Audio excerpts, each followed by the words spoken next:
After the strength of last week's Doctor Who, I was really hoping that the series would continue that momentum and give us another great episode this week. I think, to me, it felt important to show that Boom wasn't just a Stephen Moffat-fueled exception to the rule, really. It wasn't just a case of, well, when we've got Russell, the guy who's currently in charge writing, it's a bit of a mixed bag, you know, it's fun but not great. When we bring Moffat in, it's great, but he is kind of the only thing that can make this show work at the moment. And so I was really hoping that we'd get a great Russell episode this week, and I'm happy to report that not only do I think it's as good as Boom, I think it's probably better. I think it's one of my favourite Russell T Davies scripts of all time, and I'd like to dive into why. From the moment 73 Yards starts, it's very clearly doing something different. You know, we're thrown right in, there's no title sequence, we lose the Doctor within minutes, you know, he's just gone, and it just feels desperate, you know. I mean, we've had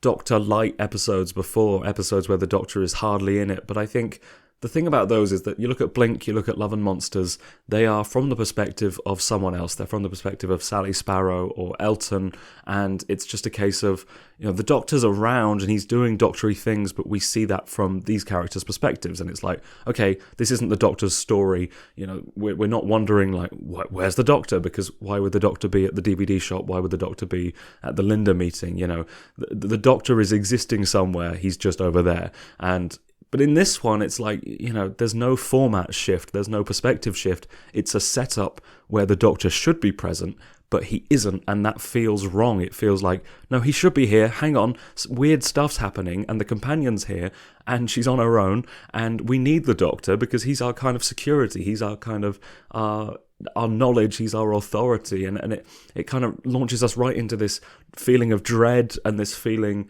you know, for Ruby, I think at the start it's like, oh, what's going on here, not quite sure, is this normal for the Doctor to do? But we know straight away this is off, this is weird, and it's just kind of the start of a horrifying vibe that continues for the rest of the episode, really, and just builds on itself. Look at this, I finally wore my Shooty Gatwa Doctor Who t-shirt for one of these, but it's for the episode that the Doctor's not really in, so weird choice from my part. Okay, let's talk about the episode. I guess the whole feeling early on is just this sense of, what is Ruby even meant to do here? What do you do in this situation? You suddenly found yourself abandoned by this man who was supposed to be your guide through all these strange happenings, and you know, he's your ride as well, he's your lift. He can take you places and he can take you home, whereas in this case he's just gone. And I think, I don't know, on top of that, weird stuff is happening. She's got that woman following her, and it's just this sense of, what do you do? What does she do? And I think bringing in normal people around Ruby to respond to this weird situation is very effective. I think the woman she meets hiking, I think that's quite a good sense of, if you're building the vibe of, oh, this is weird, this is horrifying, this is unsettling, it's good to get someone who is kind of shown as being completely level-headed and normal, and then bring them into this situation and they respond totally irrationally to it. It's like, well, that's not right. She was just a very normal person back then. Then she goes over to the pub, and it's just this roller coaster of emotion and kind of vibes, and you know, they're treating her as this outsider, and they're being all mysterious and creepy, and then it's like, we're just messing with you. You think we're all weird here, and then it's like, well, we are all weird here, and that's bad, and then, you know, you really feel the tension of that, and then that's nothing, and it's the knock on the door that turns out to be just the delivery guy.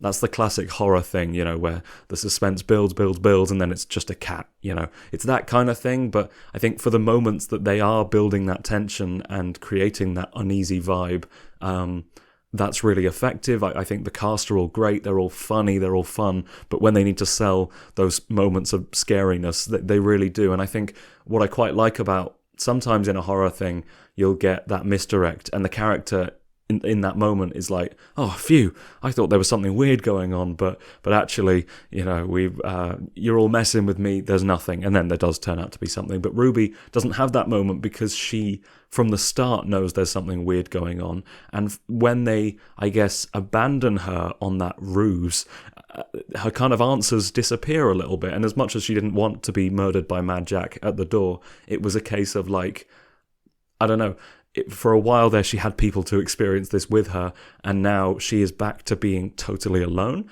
And I thought that was really effective. There's not like a sense of, oh, you got me, silly me. It's all in my head, I suppose, because we know it's not in her head. She knows it's not in her head. She's already in this situation that is kind of unknowable. And yeah, she kind of loses, as much as they were creepy, weird friends to have, she loses the friends she has in this scenario. And when it's kind of revealed that there's not a big urgent situation that she can deal with and solve in Wales, she kind of just has to pack up and go home. It's looking at that companion thing of like, what do you do when your travels with the Doctor end? And it's actually being able to spend real time with that in a way that like other companion departures maybe don't get, because once they've departed, they're not in the show anymore, and the show is about Doctor Who. Whereas in this case, it gets to properly be the Ruby show, and we see her go home, and we see her kind of, I guess, confusion and that abandonment that she's felt there. And I think then things get worse for her, which is wonderful to see. I think Carla's a great presence as well, as we've seen how warm she is with Ruby, how caring she is, and she's this kind of safety thing for Ruby that, all right, well, we don't have the Doctor, but I can go home to Mum. And then when she loses that, it's dire. It's a sense of, oh my God, what could have happened that is pushed Carla away? How, I guess I wasn't even questioning that early on. It wasn't a case of, I need answers here, I need to know. It was more a sense of, oh God, poor Ruby. She's been thrown into kind of homelessness now. She's lost home. She's lost the TARDIS. She's lost the Doctor. She's lost Mum. And it reminded me, I think the comparison's already been made, but like the Curse of Clyde Langer. And this story of like this person, through no real fault of their own, suddenly being kind of completely turned away from their community, And then things just continue, and you get Kate Lethbridge-Stewart in, and she's this kind of great authority figure in the absence of Doctor Who. She's able to show up and say, all right, we kind of have answers, we kind of have information that you, as your regular companion off the street, might not have. I am someone that you, or maybe she doesn't know, but like you as an audience, we know Kate. We can, I guess, rely on Kate to be there and to be herself. And I think getting that as a kind of, oh good, finally we've got someone who can kind of stand in for the Doctor a little bit here. She's not completely on her own. And then losing that again is just another gut punch. And then in amongst that, you've got the fact that like there are time jumps here. There are sudden, like Ruby says it's been a year, and it's like, oh, hang on, what, Ruby, what's happening, man? Like, how is this your life now, and how is this your life for such an extended period of time? And I think that really took me by surprise. And there's I guess a really unconventional structure to this episode, probably because it would have to have how do you structure this story conventionally, I suppose. But I think that first time jump was so shocking to me, and I think every subsequent time jump was just a sense of, oh my God, the sense of the scale of the story of Ruby that's being told here, the realization that they are covering so much of her life, and that this is just something that she had to kind of live with for such a period of time.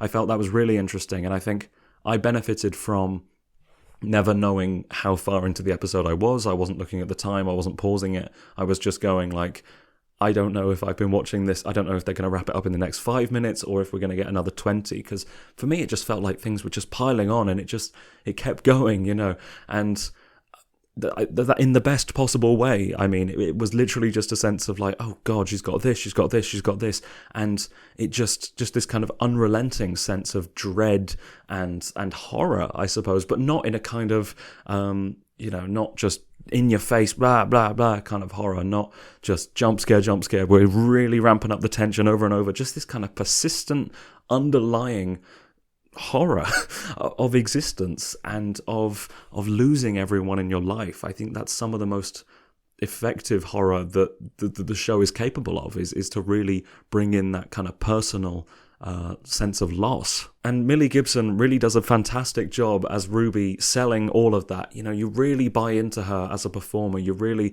kind of drawn in, and I guess feeling all that she's feeling and understanding all that she's going through, even if it's kind of incomprehensible, inconceivable, the scenario, she kind of grounds that into something really real. And the fact this was the first episode she filmed as Ruby is hilarious, because she just carries the whole thing and she does it so well. I mean, that's quite the ask from Russell T Davies there, but there is no question of her doing this as fantastically as anyone else could have. You know, she really, really, I mean, I was thinking in this episode, just the more we saw from her and the more we saw her kind of find purpose, lose purpose, kind of do all that, I was just like, Ruby Sunday is kind of on her way to being an all-timer companion. In the same way that Shooty is like, we're watching something special there. Ruby is like, with this episode, Ruby has kind of convinced me that she will be among my favourites by the end of her run. You know, I think having a Dr. Light episode where she can really shine is such an interesting thing, that it came from a production thing. These things often do, is that like they didn't have Shooty as much as they wanted early on. He was off doing sex education, and they were like, oh, maybe we could start filming, do an episode without him. And for that to be the kind of starting point of everything this episode does, and you know, because it's not a sense of, oh, we took a normal episode and got rid of the Doctor. There's nothing you could do here, really, that you could do with the Doctor there. So I think, fantastic. It's another example of that kind of external factor being the catalyst for a phenomenal creative decision, you know? I have seen people talking about how it's silly that Ruby doesn't really age much visually in this episode, as lots and lots of time passes. And I think, as much as I can go, yeah, it probably is kind of silly that they just grow out her hair and give her glasses and expect us to believe she's 20 years older. I wasn't too fussed, to be honest. I think, to be honest, the lack of any real development, visual or in her life, it kind of showed that she is allowing her life to kind of pass her by, and that, you know, she's not changing. Her life is the same as it goes along. She's in the same apartment, the same woman outside. She's got the same problems with men in her life, that, you know, she can't connect to them. I think, yeah, it's this sense of, you know, this isolated Ruby Sunday timeline they were talking about, of like, there's nothing else going on really. It is literally just Ruby vibing. And then so to me, I was bought into the performance enough that I don't think I was going, that's not a 40-year-old. I was just like, yeah, you know what, if you're telling me that's Ruby at 40, I'm believing it. She's carrying it off well enough, I suppose. The episode at a certain point starts to do some years and years stuff. I've not seen years and years. I should see years and years. But yeah, it starts kind of going into the future, the near future, and bringing in Roger Ap William, this bad politician. And I think we get that in as a bit of exposition from the Doctor. And to be honest, quite fun exposition. I thought that was, obviously people are going, oh, why'd you bring up why did he just happen to bring that up? But like, I think the way he does it, that he kind of like, oh, he's reminiscing about a politician in Earth's history, and he's doing it to Ruby, and then he's like, hang on, what year are you from again? And he's getting that confused. That's a really fun detail from this time traveler who's like, hey, do you remember when this happened? Oh shit, no, that actually hasn't happened for you yet. That felt almost kind of in the best possible way, like Stephen Moffat style exposition, where we get something that feels fun but actually becomes relevant. Maybe it's slightly less graceful and elegant than that, but for me, in that moment, I was like, I know this is going to come back and be relevant, but in this moment, I am having fun with just the idea of the Doctor not quite remembering when Ruby was from, really. I thought a few things about this whole subplot. I thought, what fantastic timing to get the election announcement just in time for this episode. So that's on all of our minds, and you know, the government's collapsing, and we need a new government coming in, and that being and also that happening in the episode. You know, you get it. So I thought that, but then I also think, politically, this is quite a boring story, and I think it's almost I don't want to say cowardly, because Russell T Davies is not afraid of saying exactly what he thinks about anyone in charge, not in charge, whatever. But I think like the politics of this episode, and like the whole thing being, we've got an evil prime minister come in and Ruby needs to stop him because she has information that other people don't. And I think, I don't know, the way that manifests itself as, I'm the prime minister that's going to blow everyone up. I'm going to make us the big nuclear country that's I really want to fire a fucking nuke, no subtlety at all. And I think, like, I wish, I don't know, selfishly, unselfishly, would it change the episode? I wish there was something real in this. I mean, obviously, warmongering, nuke-mongering politicians, they exist, but I think someone so kind of,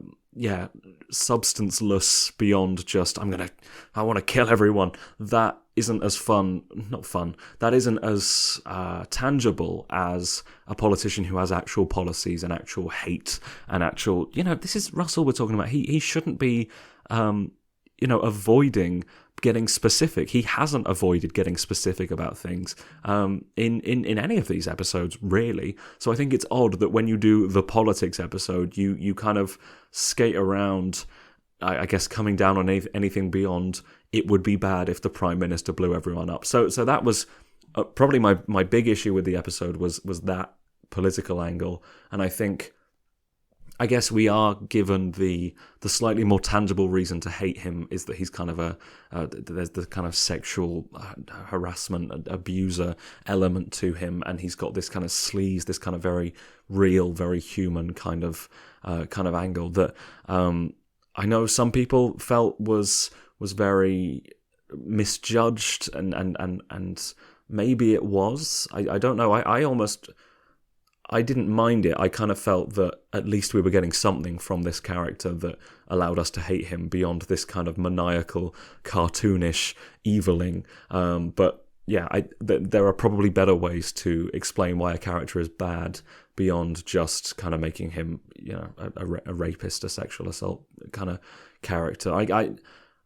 So I understand completely people not liking that. I almost felt it just added on to this overall sense of dread that the episode was building, and perhaps it's a lazy way to do that, perhaps not. I felt that in that case it kind of worked with what it was doing, and I think especially the payoff of everything with that justified its whole existence. I thought Ruby using the 73-year-old woman to take down this politician and save the world was something that I really, really enjoyed. And I think that made me kind of go, holy shit, this is fantastic. She's had all this time to plan. She's had kind of this realization that she can use this curse that she has for good. And I think, again, that was a great moment for Ruby. And I think, so I guess as much as I do have issues with that angle of the story, they disappear when I think about the overall, because I felt it all went in service of something that really was great. And I do like the ambiguity of it all. I like the question of whether he's in any way connected to the fairy circle and the whole 73-yard situation. Mad Jack, is that a coincidence? Is that something, is reading too much into that and thinking it's all mystical? Is that assigning this kind of mysticism to the Welsh that the people in the pub were complaining about? Or is it really he is Mad Jack as a reincarnation or an archetype that appears in a few people across the generations, that kind of horrible, that kind of horror element, that kind of thing of every few years there is this man from Wales who does evil stuff. Yeah, maybe it's not that, but like I quite like not knowing. It's like, was stopping him the point of everything? Was that the point of Ruby being there? Was it why she was directed onto that path? Or was it just a purpose that she found for herself while stuck in a loop that had to close itself anyway? She was set on this path, and then it was, no matter what she did in that time, it was going to circle back and she was going to close that loop. I don't know, and I quite like, Ruby thinking, I am, I know what I'm going to do. I don't know if she says I know what I have to do, but she knows that that's what she's going to do. And I don't know if she is expecting anything from that. As if she's expecting, once I do this, I'll be fine. I don't think she really is. I don't think that's necessarily what she's after. I think she's just interested in saving the world, and she's not got much to lose really, because of how impossible it is for people to get close to her because of what's happened in her past. So I think, as fans, we are almost doing what Kate Lethbridge-Stewart brought up, which is like, why didn't the loop close as soon as she did that? We're almost assigning rules to something that is unruly, unknowable, unexplainable. I think I really like that line from Kate. That's what we do. We see something that doesn't fit any kind of known logic, and we go, yeah, but if we do that, that'll happen. Because we do that as people who consume stories, as people who kind of watch this stuff, but as also people who just experience things. I think that's a very human response to things, is going, well, yeah, but that wouldn't make sense. I mean, I know we're talking about things that don't exist in ways that don't exist, but yeah, but they can't do that. It's a kind of ambiguity that I think I find really interesting, and it makes me want to discuss it with people and say, well, what do you think it means? What do you think it was? And that's not a case of, well, the episode should have given us the answers. I understand maybe there's people who wish the episode had spelled more out for us, but I think from my perspective, it's an interesting lack of information. It's not a kind of, I need this, and without it the episode is incomplete. And I totally understand if you feel that without knowing the things that we don't know, it's hard to assess the whole episode because there's so much that we don't have an answer for. But I felt that like the emotional shape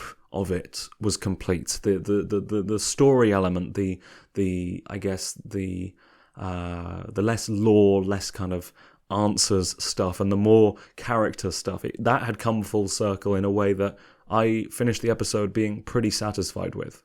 I'd suspected that Ruby might become the woman from the moment we started jumping forward in Ruby's timeline. I was like, okay, this might be where it's going. And seeing that come to fruition, it was like, yeah, this works for me. This makes sense to me. And I mean, let's talk about the woman. What a fantastic piece of imagery she was. Keeping her constantly like 73 yards away, that is just one of those perfect Doctor Who ideas that admittedly Russell T Davies has had quite a few of those, but it is just a remarkably thought out distance because it's kind of distant enough, just close enough that you feel it constantly as a presence, right? It is intrusive and invasive and omnipresent, right? You can never, it's close enough that you just feel it, and you can't, it's not far enough away that you can ignore it, and it's just, well, she might be over there, who knows, can't see, can't really care, she might be one of those faces in the crowd. No, she's close enough that it's like, no, there's definitely a woman there. I can make out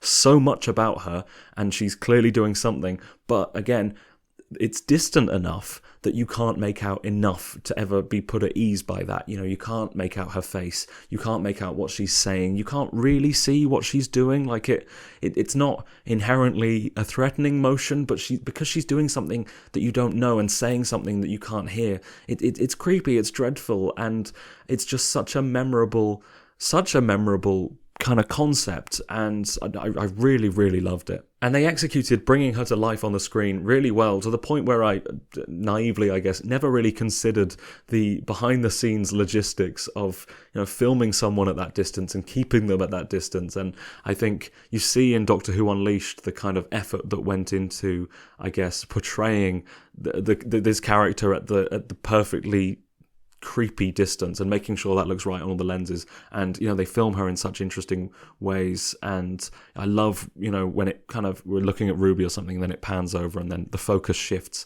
and you see her there, and she's just always there. And I think that was everything that went into bringing her to life, from kind of the ideas stage to the realization of that is it's just flawless, I would say. The question of what she could be saying or doing to make people run away like that is such a great one. It's such an interesting thought to have, and one that I'm enjoying thinking about even after the episode's finished. And I think Russell says it forces you to think about kind of what could someone say to you that would make you run away from everyone you love like that, and from completely in a moment abandon someone that you care about and someone that depends on you. I think that's a great one. And I guess, from my perspective, I enjoy the mystery of that continuing beyond the episode, and the kind of, I wonder what that was. And I guess the thing people are annoyed about is that once we know it's Ruby, we kind of need more information. I think if it's just this unknowable monster like Midnight or something, it's like, okay, we don't have to know. There is a mystery there. But like, now that we know that the woman is Ruby, why is Ruby saying it, and what is Ruby saying? Like, I think that is something that I guess I understand wanting to know more about. To me, and I admit that this is just an interpretation, but I think the episode invites interpretation in a way that other episodes leave you wanting, that they require projection, I suppose, or other episodes are very much, they spell out the point of it to you, and it's more a sense of discovering than it is using your noggin to actually think about anything, like I guess I'm about to do. I kind of felt that, like, Ruby, having experienced all that abandonment, once she kind of became the woman in those moments, she gained this powerful and I guess uncontrollable ability to project that level of fear and abandonment and everything onto other people, and she kind of realizes her own fears. Ruby is a character who already feels abandoned by her birth mother, and I think taking her and, you know, putting her face to face, or not face to face, but forcing her to reckon with the kind of physical manifestation of that abandonment, the sense that you can be abandoned by someone that should be taking care of you, or that you should be able to depend on. And I think the fact that it's a physical manifestation of that turns out to be herself, and, you know, she is pushing people away, you know, indirectly with the loop and with the kind of this supernatural stuff, but then, like, she's also, in the people in her life, she's keeping them at arm's length as well herself. You know, that's something that she is doing. It's because of her past, and it's because of her future, I suppose, but it's because of this sense of you're always moments away from being abandoned by someone that you think you can rely on.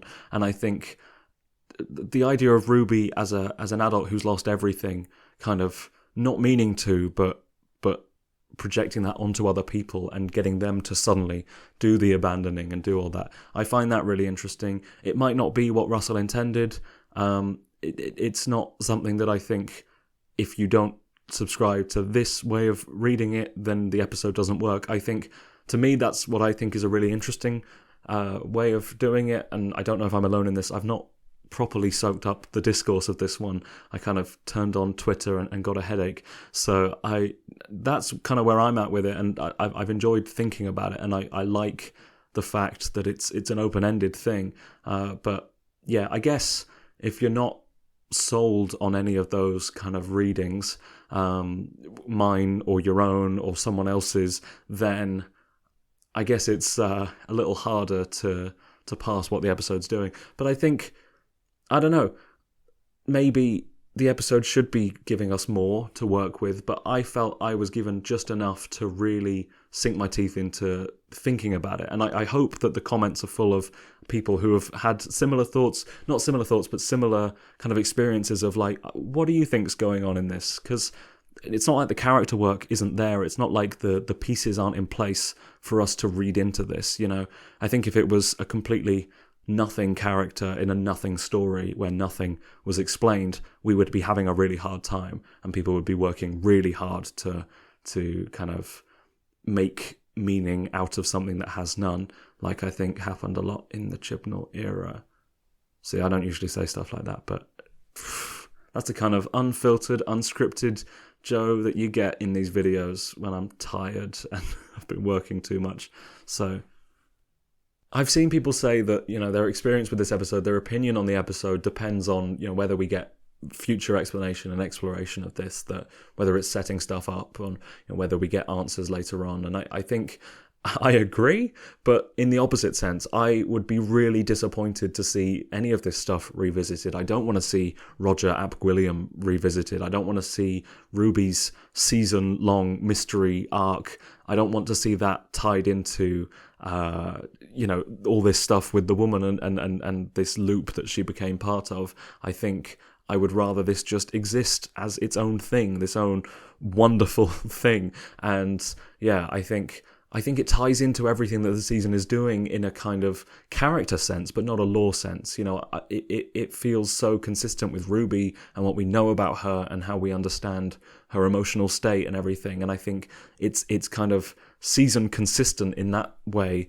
And it feels like we've come away from it learning a lot about this character, but not in a sense of like, well, now we know that when it comes to revealing her identity, there's all these things about her becoming the woman with all this power to do that. Maybe that's got something to do with it. I would love them to just leave this. I'm trying to think if that's everything I want to say about this episode before I stop recording, because it's everything I've got written down as far as actual points go. All right, I like that Ruby kind of starts to notice Susan Twist as the hiker. You know, she starts to go, hang on, is that a face that I know? And I think that's an effective building on this mystery. And I think when Susan Twist is just a good actor, she's just a good presence in these episodes, whatever they need from her. And I think it's interesting because I think if you were to then do another episode after this that had followed on from the events of this, then Ruby wouldn't be able to ignore that familiarity again. She'd go, no, hang on. I drew attention to this, so I know that I've seen you before. But I think the fact that now didn't happen, it's kind of thrown us right back to the start, and I think that's really cool. And I think Susan Twist as a season arc is one of the good ones. To be honest, I think it's an exciting kind of Easter egg hunt. Not that she's ever particularly hidden. I liked Kate talking about the increase of supernatural stuff. I quite like that. That's something that's going on in universe, and it's not a case of like, oh, there's always been a mixture of the supernatural and the extraterrestrial. It's just that the show is shifting perspective. It's kind of something that even in this show, people are going, hang on, this is happening a bit more. I liked the overgrown TARDIS. I thought that, obviously, it put me in mind of Wild Blue Yonder. I thought that ever since it was in the trailer, this TARDIS that has been left on by the sea, you know. I mean, the Doctor talks about the war between the land and sea. That made me go, oh, because there's talk of spin-offs with maybe that name, maybe involving that name. So we'll see. That was exciting. I liked Ruby using her time travel knowledge to change things. I think usually there's this sense of like, you have to let things happen. There are these fixed events on our timeline that you can't interfere with. And I quite like, I don't know if it's an overall thing in this show, but I quite like it's more a sense of, in this episode, definitely, well, I know something bad's going to happen and I'm going to stop it. I'm going to use the knowledge that I have that I shouldn't have, and I'm going to do something about it to fix the world that we're living in. And I don't know if that's like Russell writing under the Tories rather than, under Labour, that there's more a sense of kind of, you know what, if we want something done, we should do it. We should actually fix this country, this world. I think that's an interesting thing. I spoke in my video about like Doctor Who as a format and Doctor Who spin-offs about like, there's this inherent preservation of the status quo that is required to keep Doctor Who on rails, I suppose. So I think any shift away from that is a good one. I think this is probably Murray Gold's best work of the season, I think. And that's even more impressive because he didn't have the 15th Doctor theme to lean on. And I think that theme's a fantastic one. And whenever I hear it, I go, great score, great work, Murray, you've done a great job. So I think not having that and still being able to deliver on something that so effectively builds the vibe and I guess drives home this overall feeling of dread that the episode is building. I think that's really impressive on that front. To conclude, I suppose, I expected to open Twitter and see everyone buzzing about how great this episode was, and that wasn't the case. This is a divisive one by the look of things, and it wasn't even, sometimes you're watching something and you're like, oh, this is going to divide people, but this time I was just blissfully unaware of that, and I was just like, I'm having a great time. This is Doctor Who, great Doctor Who. This is the reason I watch this show. This is the reason I love this show. I'm excited to talk about this, a bit like Boom, just revel in the enjoyment there. And I turned it on and everyone was kind of arguing about it and going, that was it? That was, what a ridiculous waste of time. And it's like, oh shit, oh wow, okay. So yeah, I don't in any way think, some people, unsurprisingly, are getting very negative about it, like, oh, you stupid bastards lapping up anything Russell does, pretending it has meaning, blah, blah, blah. On the other hand, going, you idiots, you need everything spoon-fed for you, you need everything spelled out, can't you read subtlety, can't you understand nuance? And I think, I see both sides. No, I'm going to now position myself as the level-headed centrist of everything. No, I think I understand this sense of like wanting more from the episode, and I understand this sense of loving the episode and wishing everyone else would understand it as much as you do. But I think, yeah, this is just one that clearly you get different things from it depending on what you're after, and how, I guess, lenient you're willing to be about not knowing things, how, I guess, where your priorities are as far as the storytelling goes. That's going to be a completely subjective thing. And, you know, I've seen criticisms of this episode that I look at and I go, yeah, fair enough.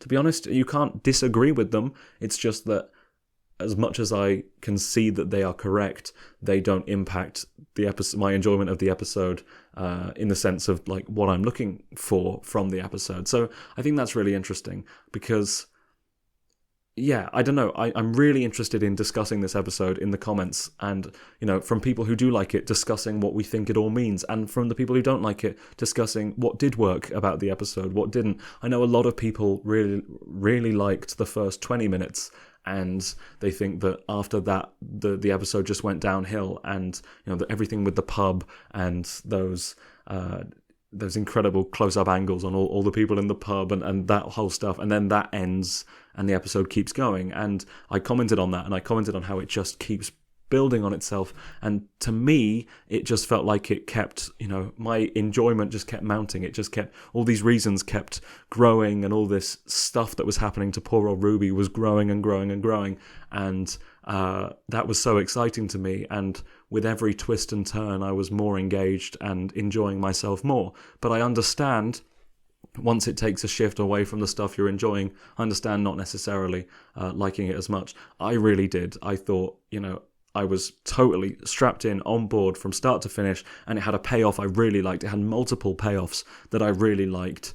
And so journey, destination, I was absolutely just thrilled, to be honest. I think it's better than Boom. It's better than any episode this season. I wonder if it's better than Wild Blue Yonder.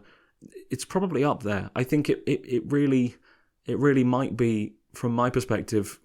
Just now I'm thinking about Russell's great scripts, and I wonder if it's like top 5, top 3. I think I struggle really when I think of my experience of the overall. I struggle to fault it, really. Like, I think it does everything. It makes me feel everything I'm meant to feel. And I'm really needing a drink at this point. But I think it's making... I really like it. My complete takeaway was just like, holy shit. Like, all the way through I was just kind of going, holy shit, this is just happening and happening and happening. Like, I never knew what was going to happen next, and whatever happened next was something that I really enjoyed or responded to. And I'm struggling to kind of articulate just how much I loved this one. Like 10 out of 10 kind of loved this one, really. And I wonder if I'm alone in that, like the true extent to which I enjoyed it, or if I'm going to be met with people in the comments who agree. But yeah, I hope I have really communicated how much I thought this was something special, because I really did, and I've not felt that since Wild Blue Yonder. And I wonder if I feel it now more than I did then. I'm not sure. I'll have to see with time. But yeah, let me know, please, in the comments how you felt about everything. Thank you so much for watching. I hope you enjoyed. I'll see you next week. Next week looks like one of those Russell T Davies episodes. So my hopes aren't necessarily that high, but we will see. Maybe it'll be the best of the season. Who knows? Yeah, I'll see you soon. Love you lots.